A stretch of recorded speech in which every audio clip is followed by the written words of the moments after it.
Here with me is the KTM 390 Adventure, a small, fun and compact bike that KTM has to offer to a lot of enthusiasts and also here to answer a lot of questions. But let's see if it can answer these three important questions. Can you tour on it? Can you commute on it? And how much of off-roading can this bike take?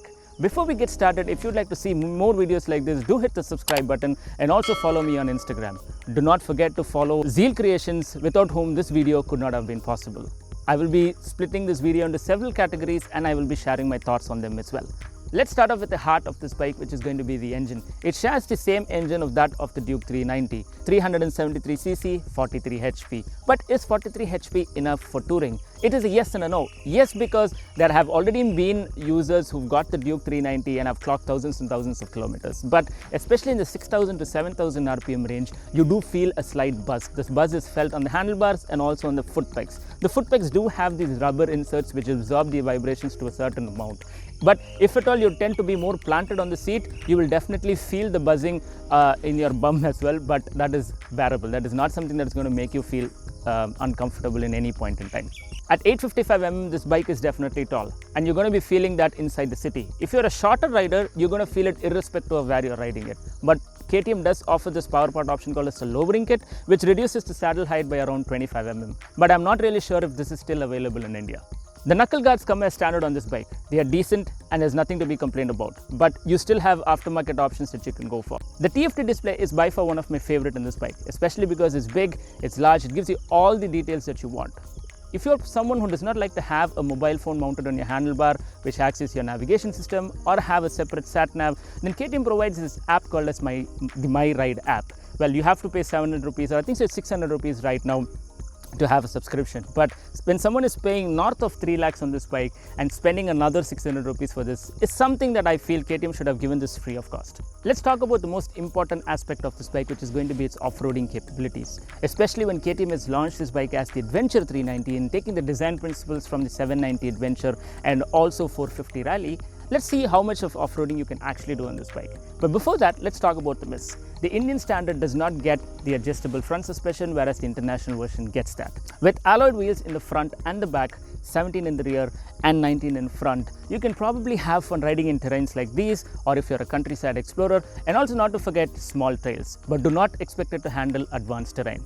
This bike comes with the Metzeler Tourance tires as standard. These are dual purpose tires because they wanted to keep both the application of street riding and off-roading in mind. Now, keep in mind that for small trails and for occasional off-roading, this should be fine, but if you're getting into serious off-roading, these tires will not do the job. The bike comes with cornering ABS, traction control as standard. Well, there is an off-roading mode wherein you can shut off the rear ABS completely, but then you will still have the ABS intervention in the front. Also, if you are someone who would like to slam the brake, move the rear to the front and pose for a photo, then you can switch off the traction control. Also, if you're an experienced rider, you like to attack trails, then you can switch off the traction control. At 175 kilos wet, this bike is neither the most heaviest nor the lightest. But when you compare it to the big daddies of off-roading like the Africa Twin, the Tiger 900 Rally Pro, or even the BMW 1200 GS, you won't feel like you're carrying a tank or trying to manage that off-roading. The bike comes with a single monoblock caliper in the front, which is made by Bybri. This isn't made by Brembo, so it's going to be a budget version. But when you talk about the stopping capacity, it's got loads and loads of stopping capacity, especially for a bike of this size and power. If I had to choose between this bike or my Street Triple based on the roads that I was in today, then I would definitely choose for this, especially because it's got a comprehensive electronic guide which is looking out for me. It's got loads of power wherein I can blast through those roads and also enjoy the scenery at the same point in time. It's got a high stance, a commanding posture, which helps me not just enjoy the scenery but also look out for oncoming traffic. This bike would probably be sold as a commuter overseas, especially because of the licensing system and also the CC in which this would fall into. But if you're going to be buying this bike in India for commuting purpose, what can you expect? There are three things that you have to keep in mind. One, the height, for which you have a power part, the lowering kit, which would reduce the seat height by 25mm. But what about the heating? Heating has always been a problem on the older versions of the Duke 390. Well, KTM has addressed this by giving two different fans and also kicking in the fan quite early. This way it will cool faster. Now that being sorted out, what is going to be the fuel economy? Well, That is going to be a subjective thing because based on your riding style and also the quality of the fuel and also number of stops that you're going to make. But overall, it's going to give you a decent amount of mileage. Now, if you're going to be buying the Adventure 390 for commuting purpose, I would rather advise you to go for the new 390.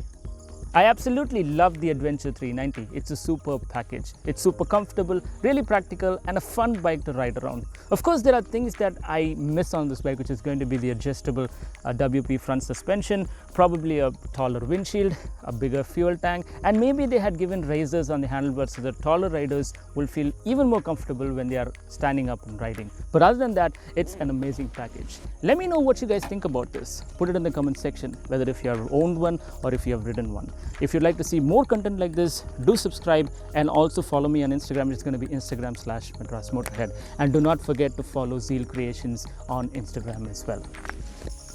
There is no such thing as a perfect bike or ever will be. But make sure that you buy one which fits your requirement and your budget. But most importantly, have fun riding it around. Well, talking about that, should I buy the 390 Adventure? Let's find out.